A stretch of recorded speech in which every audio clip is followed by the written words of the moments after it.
Good afternoon, dear ladies and gentlemen. Today we'll discuss the following topic: special investment regimes in the Russian Far East, not only preferences, but also risks. The target of today's discussion is to give general overview of the existing and planned special investment regimes aimed at stimulation of the investment activity in the Russian Far East. It is the largest federal district in the Russian Federation, with the center in the city of Vladivostok. It covers over 40% of the whole territory of our country. We will discuss not only preferences and incentives for the entrepreneurs' residents, but also risks that arise in case of change of investment plans and decision to refuse from the preferential regime. Today we will discuss special preferential regimes for the Russian Far East, advanced special economic zones, free port of Vladivostok, Russian Kuril Islands.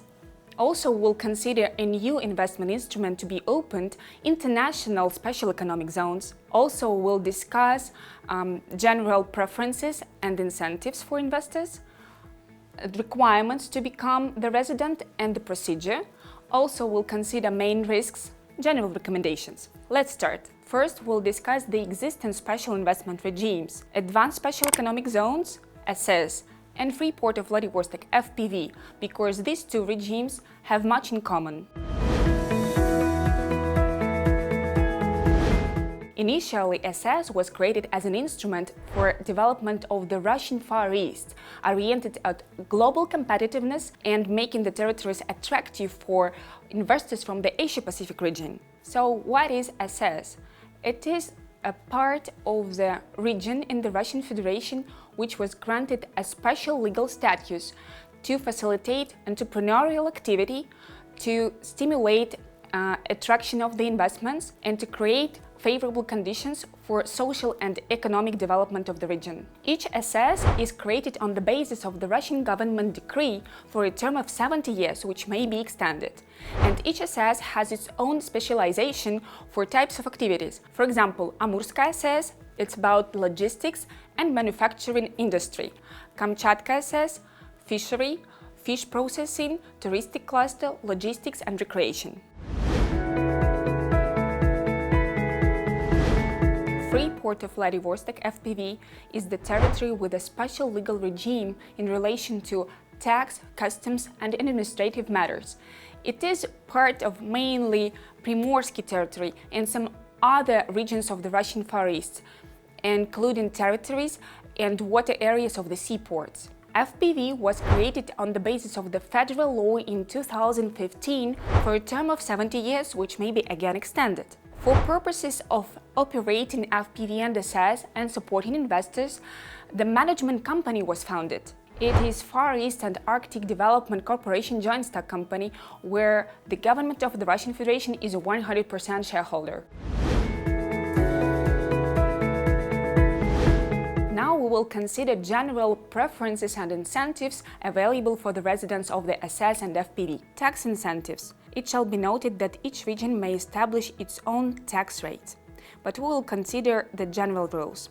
Income tax: 0% rate to the federal budget and not more than 5% to the regional budget is established within 5 years after turning a profit, versus 20% under the general system. Land tax: mainly 0 rate is applied for 3 or 5 years versus 0.3 to 1.5% under general system. Property tax: mainly 0 rate applies for the first 5 years, then usually 0.5 or 1.5% for the next 5 years in majority of regions, versus general system up to 2.2%. Value-added tax: 0 rate is established where free customs zone duties apply, versus 20% under general system, and also easier procedure for VAT refund is available for residents. Additionally, for SS residents, the decreased coefficient for the mineral extract tax applies for first 10 years. Also, benefits for social security payments for the employees are available for the first 10 years, 7.6% versus 30% under the general system. And for those who got the resident status after January 1st, 2023, it is allowed to start 10-year preferential period within 3 years after becoming the resident by notifying the tax body. Also, Russian law provides for the stabilization clause.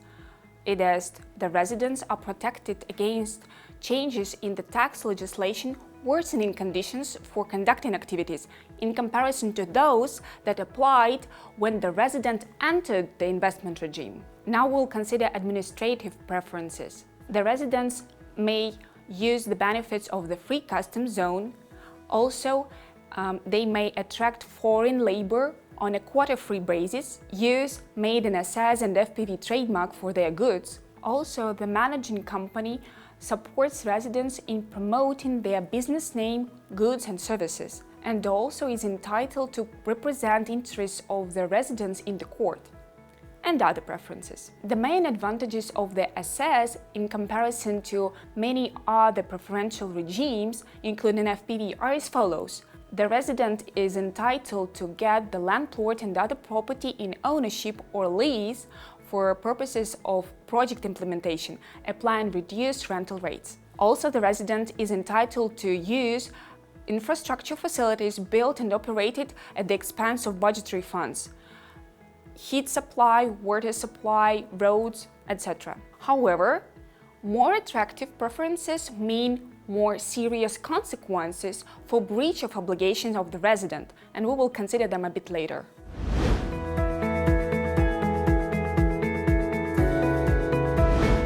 Who can become the resident of SS and FPV? Individual entrepreneur or commercial organization registered in the SS or FPV, or resident of one SS who has opened a branch or representative office in another SS. The company shall not have branches or representative offices outside of SS. Volume of capital investments not less than 500,000 rubles, equal to 6.3 thousand US dollars, and for FPV it is required to make them during first 3 years. Absence of significant arrears in respect of mandatory payments to the budgets for the previous calendar year. The organization shall not be under reorganization, liquidation or bankruptcy procedures. Types of activities. FPV applicant shall propose a new investment project or conducting activities that are new for him, other than oil and natural gas extraction, production of excised goods, except for motorcycles of certain capacity, vehicle petroleum, diesel fuel,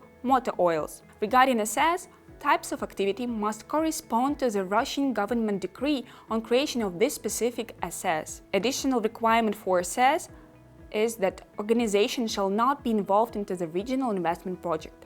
Russian tax legislation establishes additional requirements for the residents to apply corporate income tax incentives. For example, the organization shall not apply special tax regimes, shall not be a member of a consolidated group of taxpayers, and shall not be a resident of a special economic zone of any type. You may receive the status of SS or FPV resident after signing the activities implementation agreement with the managing company and being included in their corresponding register of the residents. For these purposes, it is necessary to file an application with the business plan and the other documents to the managing company for a specific investment project. As a result of consideration, if the decision is positive, the agreement will be concluded. Or another option for SS residents to participate and win in the tender for conclusion of the agreement for construction of housing accommodations and other infrastructure facilities. The winners of the tender receive the status of residents and respective incentives. However, before filing an application or participating in tender, it is necessary to estimate risks that the investor may face later on.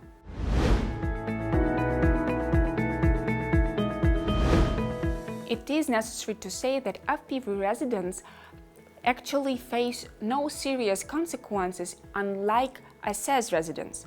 The reason is that in SS, the managing company incurs expenses for formation of land plots and their provision to residents, and also for construction of the infrastructure facilities and connection of residents to them. We will consider main negative consequences that the investor may face in case of improper performance of the agreement with the managing company. Early termination of the agreement.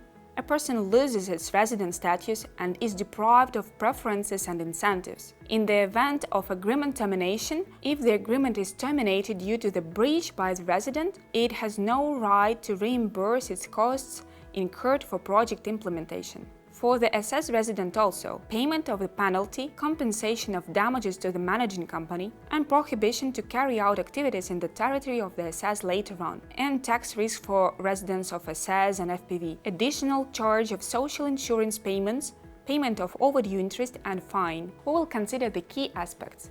Negative consequences for the SS resident in the form of penalty and damages occur in case of early termination of the activities implementation agreement due to the substantial breach of obligation by the resident, such as failure to carry out activities within 24 months from the date of signing the agreement, failure to make investments in the agreed amount and within the time schedule, existence of a branch or representative office outside the SS, failure to submit project documentation and engineering survey results required for the project implementation if it is stipulated by the agreement, failure to submit information on project implementation progress to the managing company in due time.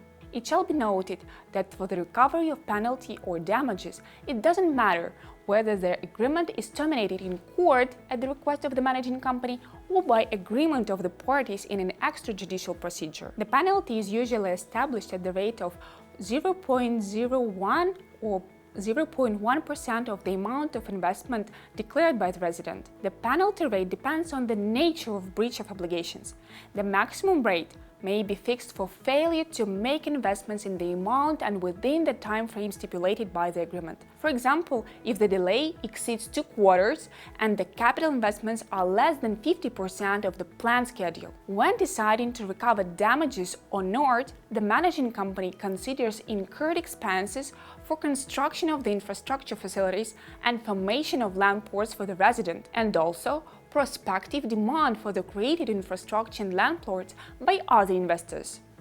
If the infrastructure facilities turns out to be in demand, the managing company may decide to refuse from the recovery of losses and to return the received sums of losses. The most remarkable case that passes through all the court instances in Russia is as follows. The resident failed to make the agreed investment in the amount not less than 4.5 billion rubles, equal to $56 million.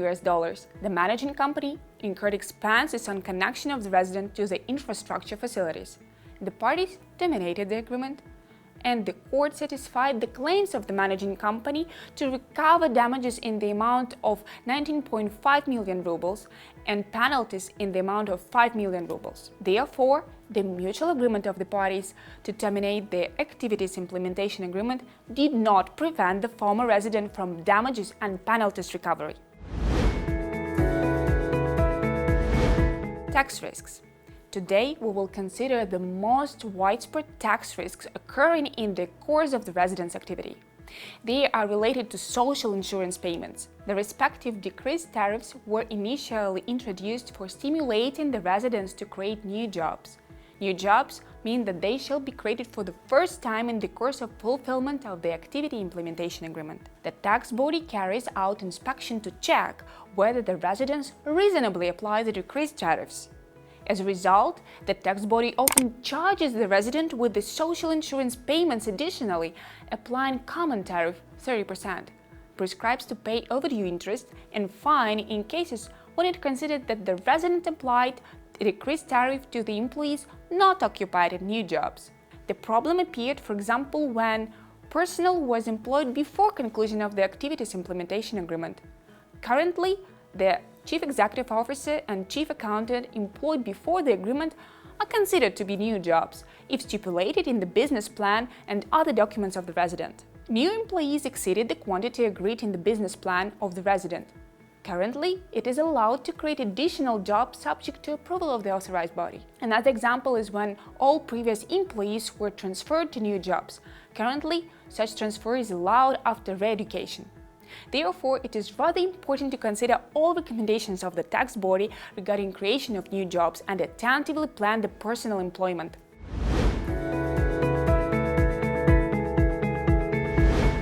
A new preferential regime was created in 2022. in the Russian Kuril Islands. A legal entity registered in the Kuril Islands after January 1, 2022, subject to certain conditions, is entitled to exemption from paying income tax, land tax, transport tax and property tax for 20 years and entitled to decreased social insurance payments. Also, the participants of the Kuril Islands regime may enjoy certain preferences that are granted to the SS residents, including obtaining land plots under simplified procedure.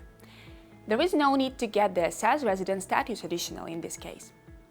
Conditions for receiving the Kuril Islands benefits are as follows. The organization shall not have separate subdivisions outside the Kuril Islands. The income from passive activities, dividends, income from rent or real estate shall not exceed 10% of all taxable income. The organization is not engaged in the certain activities, intermediary, agency activities, trading activities except for trade of goods of own production, production and processing of excisable goods, extraction and processes of raw hydrocarbons, capture of valuable crustacean species except for artemia and shrimps. The procedure for obtaining the Kuril Islands benefits is simple. It is necessary to notify the tax body of the intention to use these benefits within 30 calendar days upon the company foundation. We'll consider the risks for investor. If the tax body discovers non-compliance with the conditions discussed above, then the participant loses the right to exemption as of January of the year in which one of the conditions is violated. The amount of tax is subject to restoration and payment to the budget, along with the penalties. And social insurance payments shall be recalculated and additionally paid applying general tariffs from the beginning of the calculation period when the right to benefits is lost, along with penalties. Once an organization loses the right to exemption or voluntarily refuses from this right, it cannot use benefits ever again. Therefore, this regime is rather simple. However, it is necessary to estimate all requirements beforehand. Now we will consider new investment instruments that shall be created. International special economic zones. The Russian government considers creation of such new investment regime in the Russian Far East International SS. Such SS are aimed at promotion of international cooperation in the field of industry and technology and creation of favorable conditions for joint projects with foreign partners, China, India, Thailand, Mongolia and others. Such investment regime shall offer exemption from certain taxes for 20 years, application of decreased tariffs for social insurance payments, free customs zone. Higher requirements in comparison to existing SS are expected. Capital investment in the amount of not less than 500 million rubles, equal to $6,300, and manufacturing by residents of high-tech products with high added value. One of the types of such international zones may be a trans-border or interstate advanced special zones, offering such conditions for investors as a separate register of companies and availability of payments in national currencies. We will be monitoring the development of legal framework for such new special investment mechanisms, and we will consider general recommendations. First, initially to choose attentively the appropriate preferential regimes and evaluate the requirements and possibility to meet them. Second, to choose a place for the project implementation or free land plots in advance. Currently, an interactive online service, investment map of the Far East and Arctic, is available on the website in the managing company, not only in Russian, but also English, Chinese, Korean, Japanese languages. It helps to get an up-to-date information about boundaries of the territories with preferential regimes, current restrictions, existing infrastructure, free investment sites in industrial parks, investment proposal, and others. Third, to determine the most accurate data of the investment project, including project timeframes and the amount of investment. Fourth, to communicate closely with the managing company and initiate amendment of the activities implementation agreement to adjust timeframes or other project parameters, if necessary. The topic of the special investment regimes is rather wide, and today I have tried to cover main issues. Have a good day!